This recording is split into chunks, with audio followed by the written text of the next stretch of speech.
আসসালামু আলাইকুম প্রিয় শিক্ষার্থী বন্ধুরা, আশা করি তোমরা সবাই ভালো আছো। প্রিয় শিক্ষার্থী বন্ধুরা, আজকে আমরা আলোচনা করব হচ্ছে প্রোনাউন নিয়ে। প্রোনাউন হচ্ছে আসলে নাউনের পরিবর্তে যে সমস্ত ওয়ার্ড ব্যবহার করা হয় এগুলোকে প্রোনাউন বলা হয়।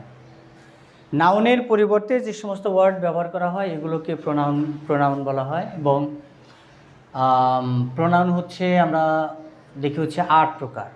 প্রোনাউন হচ্ছে 8 প্রকার। এর মধ্যে প্রথমে আমরা একটু দেখব হচ্ছে পার্সোনাল প্রোনাউন। পার্সোনাল প্রোনাউন ব্যক্তির নামের পরিবর্তে যে প্রোনাউন ব্যবহার করা হয়, ব্যক্তির নামের পরিবর্তে যে প্রোনাউন ব্যবহার করা হয় তাকে পার্সোনাল প্রোনাউন বলা হয়।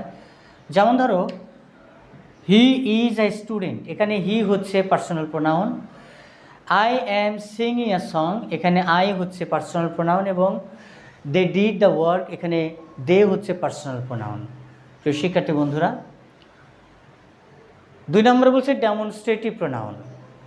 ডেমনস্ট্রেটিভ প্রোনাউনটা হচ্ছে যে প্রোনাউন দ্বারা কোনো ব্যক্তি বস্তুকে নির্দেশ করা বোঝায়।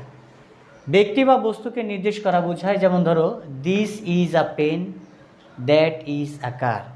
এখানে দিস হচ্ছে একটা ডেমনস্ট্রেটিভ প্রোনাউন, দ্যাট হচ্ছে একটা ডেমনস্ট্রেটিভ প্রোনাউন। প্রিয় শিক্ষার্থী বন্ধুরা, ডেমনস্ট্রেটিভ প্রোনাউন যদি আমরা বলি তাহলে আমরা সাধারণত ডেমনস্ট্রেটিভ প্রোনাউনটা বলি দিস, দ্যাট, এবং এগুলোর প্লুরাল ফর্ম হচ্ছে দিস এবং দোজ। দিস এবং দোজ এগুলো হচ্ছে ডেমনস্ট্রেটিভ প্রোনাউন। আর ডিস্ট্রিবিউটিভ প্রোনাউনটা হচ্ছে, দেখো, ডিস্ট্রিবিউটিভ প্রোনাউনটা যে প্রোনাউন দ্বারা 2 বা ততোধিক ব্যক্তি বা বস্তুকে পৃথক করা বোঝায়। যে প্রোনাউন দ্বারা 2 বা ততোধিক ব্যক্তি বা বস্তুকে পৃথক করা বোঝায় এগুলো হচ্ছে ডিস্ট্রিবিউটিভ প্রোনাউন। যেমন আমি এখানে লিখেছি every of the boys has a pen. ঠিক আছে, এখানে এভরি হচ্ছে ডিস্ট্রিবিউটিভ প্রোনাউন। এ ধরনের প্রোনাউন আরও আছে। যেমন আমরা বলতে পারি হচ্ছে এভরি, ইচ, আইদার, নাইদার। এগুলো হচ্ছে ডিস্ট্রিবিউটিভ প্রোনাউন। তাহলে ডিস্ট্রিবিউটিভ প্রোনাউন কোনগুলো? Every, each, either, neither. Reciprocal pronoun. Reciprocal প্রোনাউনটা হচ্ছে যে প্রোনাউন দ্বারা 2 বা ততোধিক ব্যক্তির মধ্যে সম্পর্ক বোঝায়। 2 বা ততোধিক ব্যক্তির মধ্যে সম্পর্ক বোঝায়। রেসিপ্রোকাল প্রোনাউন হচ্ছে 2টা, একটা হচ্ছে ইচ আদার এবং আরেকটা হচ্ছে one another. Each other, one another, এই 2টা।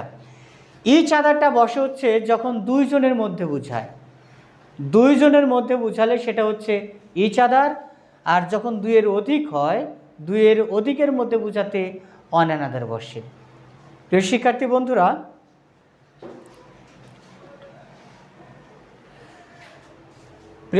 বন্ধুরা, আমরা পার্সোনাল প্রোনাউন সম্পর্কে আমরা আলোচনা করলাম। অর্থাৎ পার্সোনাল প্রোনাউন হচ্ছে 8 প্রকার। এই 8 প্রকারের মধ্যে আমরা 4 প্রকার আলোচনা করলাম। পরবর্তী ভিডিওতে আমরা 4 প্রকার নিয়ে আমরা আলোচনা করব। আজকে এ পর্যন্তই। ভালো থাকবেন, সুস্থ থাকবেন। আল্লাহ হাফেজ। আসসালামু আলাইকুম।